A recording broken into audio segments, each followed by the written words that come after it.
Hey everyone, today's lesson in geometry is from Unit 1. This is notes number 6, an introduction to proofs. By the end of the class today, you should be able to determine the property, postulate, theorem, or definition that justifies a particular statement. So a proof is a formal logical argument that shows each step of the process used to reach a conclusion. So when you make an argument, you want to say something and then you have to have evidence to support it. Each step in this process is supported by a property, theorem, postulate, or a definition explaining why the step is possible. And typically, we are going to do proofs that follow this format called a two-column format. You put your statements on the left side and your reasons on the right-hand side. So what we're talking about today are things that could be used in the reasons column. First of all, a postulate is a mathematical statement that is accepted as true without proof. And one that we're very familiar with from a previous lesson is the segment addition postulate.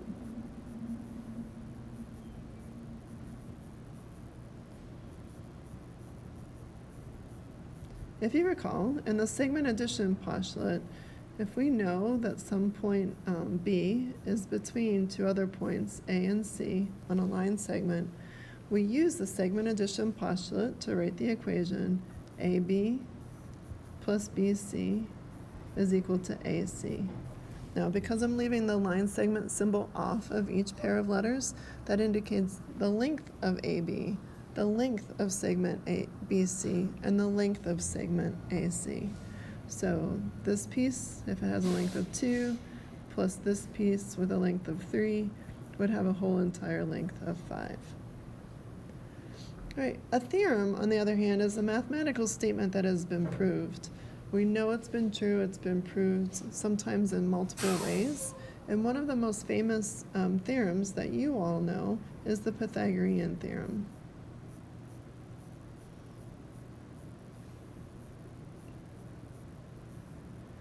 Now, if you don't recognize it by that name, you might recognize this, a squared plus b squared equals c squared. And that applies to right triangles. And that particular theorem says if you take and you square the lengths of each of those two legs, it's equal to the hypotenuse squared. And we'll come back to that later this year, but I just wanted to give you an example of a theorem. The third item that we could use as a reason in our proof is a definition, and it's used to define a term or its characteristics. One that we've been using quite a lot recently is a definition of midpoint.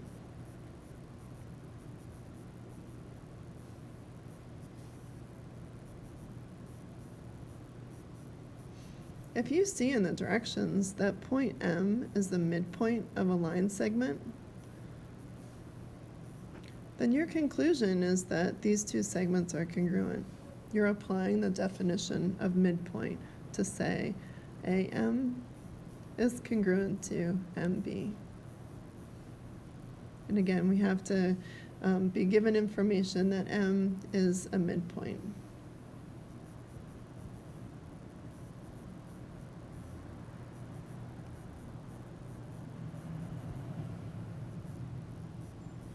All right, so the next item on our list are properties, and we're going to talk about properties of congruence and properties of equality.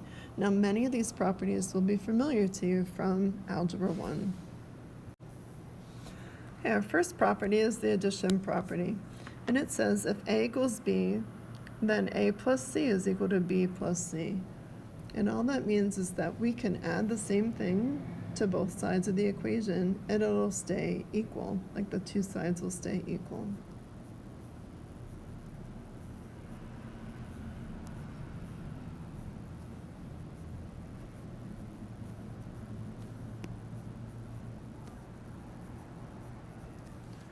Okay, so if we had x minus 3 is equal to 7, then we could do x minus 3 plus 3 equals 7 plus 3 in order to say x is equal to 10.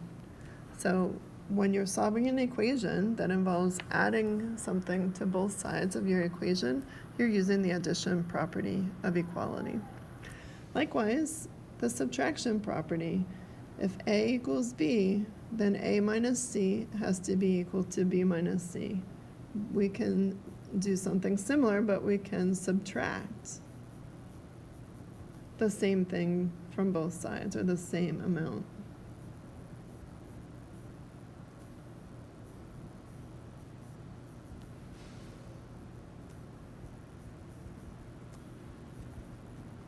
And that's also used often to solve algebraic equations. Next, we have the multiplication property.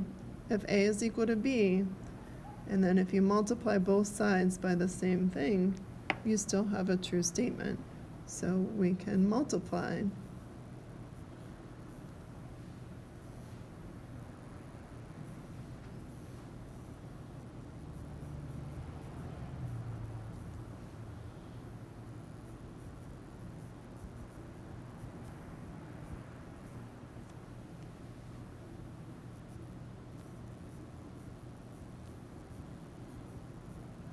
Now, where this might come into play is, let's say you had the equation x divided by 2 equals 3. To solve this, you would multiply both sides by 2. So you're using the multiplication property of equality to solve that. Likewise, the division property. We use this all the time in solving equations. If A is equal to B, then A divided by C equals B divided by C. We can divide both sides by the same amount.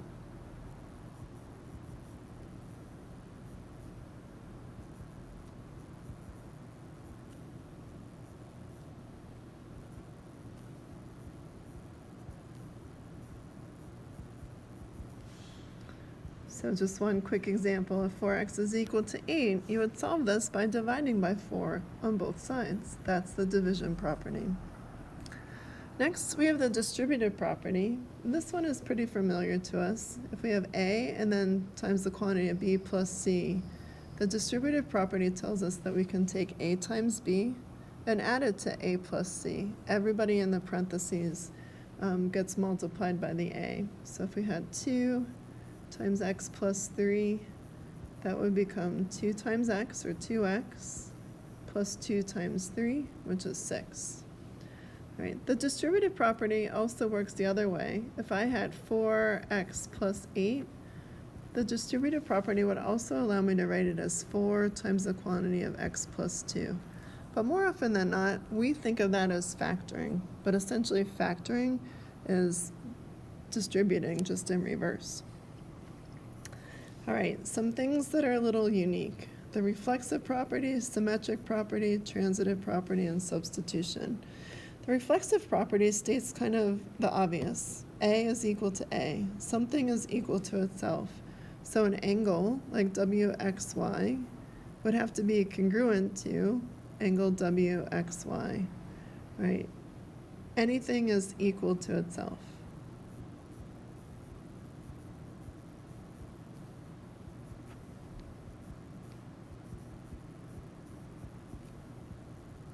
Or congruent to itself.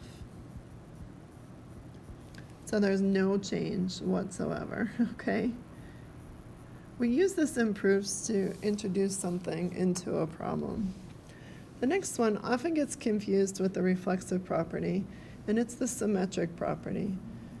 Symmetry is like the mirror image, all right? There's going to be a reflection here, and I know that sounds a lot like the reflexive property, but just notice how the order changes. If A is equal to B, then the symmetric property tells us that B is equal to A. So if you had a statement that said 2 is equal to x plus 1, you could rewrite it as x plus 1 is equal to 2. That's applying the symmetric property.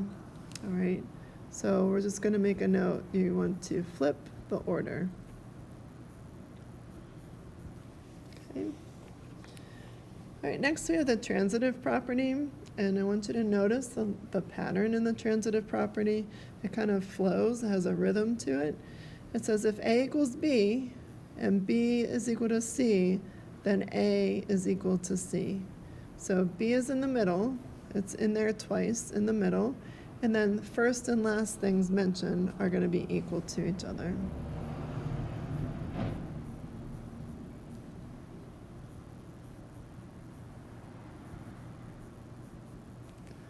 So I could say if x equals 3 and 3 equals y, then that would be enough to make the conclusion that x is equal to y. Finally, the substitution property. Substitution and transitive often are confused for one another. In the substitution property, it says if a is equal to b, then a can be replaced by b in any equation or expression. So let's say if x equals 5, and you have the statement 3x plus 2,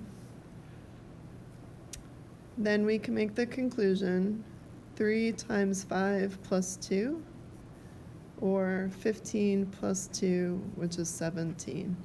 So again, substitution, I always think about sports, right? I have x right here, x is defined, x gets replaced. The x comes out and 5 goes in its place. That's substitution.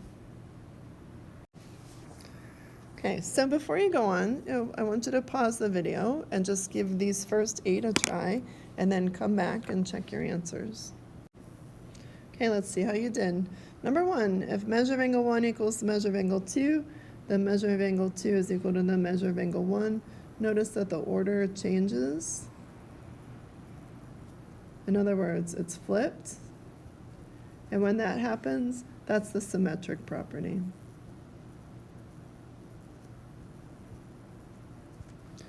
All right, and number 2, if the measure of angle 1 is equal to 90, and the measure of angle 2 equals the measure of angle 1, then the measure of angle 2 is equal to 90. Now, don't confuse this with a transitive property.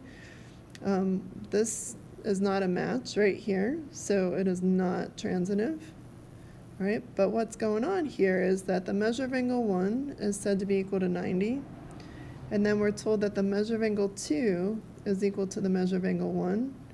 So the measure of angle 1 was taken out of this equation and replaced by the measure of angle 2. So in fact, this is substitution. I'll just put a star next to that one because that trips a lot of people up. Number 3, it says if AB is equal to RS and RS is equal to YW, notice that RS is in the middle here, it starts off the second statement, then our conclusion is to say that the first is equal to the very last thing mentioned. That's an example of the transitive property. All right, in number 4, it says if AB is equal to CD, then half of AB is equal to 1/2 of CD. You're multiplying both sides by 1/2. So it's the multiplication property. All right, number 5, if the measure of angle 1 plus the measure of angle 2 equals 110, and then we have a fact. The measure of angle 2 is equal to the measure of angle 3. Now we can rewrite the equation as the measure of angle 1 plus the measure of angle 3 is equal to 110. All right, so what happened was that the measure of angle 2 was taken out and replaced by the measure of angle 3, so we had a little bit of substitution. Okay, number 6, stating the obvious, RS is equal to itself. That's reflexive. And number 7, if AB is equal to RS and TU is equal to WY, so all 4 of those are different, then AB plus TU, these 2 are being added together, is equal to RS plus WY. That's addition. Right, these 2 quantities are equal, and we're adding equal things to both sides, so it's addition. It is a little bit just easier to see in algebraic equations. All right, number 8, we have the measure of angle 1 equals the measure of angle 2, and the measure of angle 2 equals the measure of angle 3. Then our conclusion is that the measure of angle 1, that's the first thing mentioned, is equal to the measure of angle 3, the last thing mentioned, and that's the transitive property. All right, we're going to use the word bank to the right. It's a little hard to see it. It's off the side of my screen here, but I'll just run through these with you. Number one, or the first one, it says every angle is equal to itself. Our example is angle A is congruent to angle A. That's reflexive. And the second one, two angles are equal. If two angles are equal, you can write that equality either way. Example, angle A congruent to angle B is congruent to angle A. That's the symmetric property.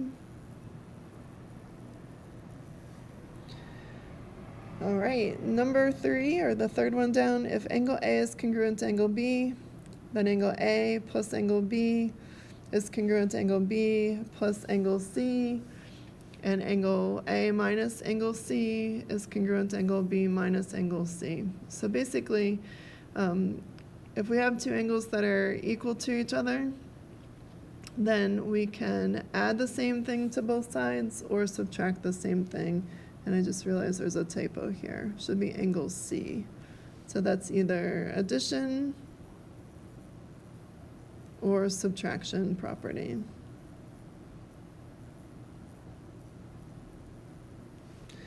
The next one, if angle A is congruent to angle B, then angle A may be replaced by angle B in any equation or expression.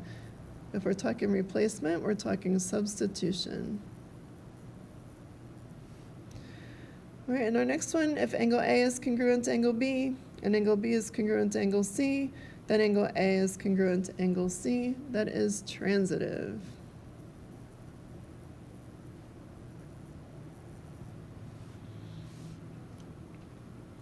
All right, every segment is equal to itself. JK is congruent to JK. That's reflexive. The next one, if two segments are equal, you can write that equality either way. JK is congruent to LM, or LM is congruent to JK. That's the symmetric property. All right, the next one's a little bit of a long one. It says if JK is congruent to LM, then JK plus line segment XY is congruent to LM plus line segment XY. And likewise, we can subtract. So that's the addition and subtraction properties.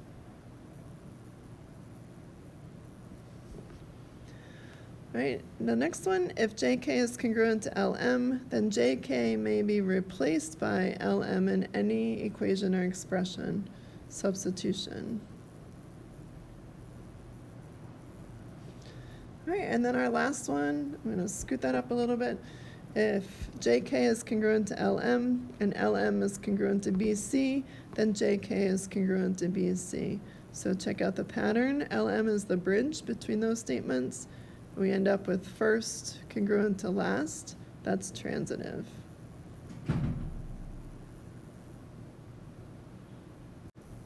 All right, and finally, just a little bit of practice with completing some statements using each of these properties. The first one, reflexive property of equality, tells us that JK is just congruent to JK, right? Reflexive, it's equal to itself. The symmetric property of equality would say if the measure of angle P is equal to the measure of angle Q, then the measure of angle Q is equal to the measure of angle P. Flip the order. Transitive property, if AB equals BC and BC is equal to CD, then the first thing mentioned, AB, has to be equal to the last thing mentioned, CD. Transitive property. All right, reflexive property of congruence. Okay, that would just say that angle GHJ is congruent to itself. Symmetric property of congruence, switch the order. So angle ABC would be congruent to angle XYZ. Then finally, transitive property of congruence. If GH is congruent to IJ, so IJ has to start the next sentence. That's our bridge. And look at our conclusion. It says then GH, that's the first thing mentioned, is congruent to PQ, the last thing mentioned. All right, please let me know if you have any questions on any of these. Give the practice number 6 a try. check your answers with me, and then go on to the learning check for today.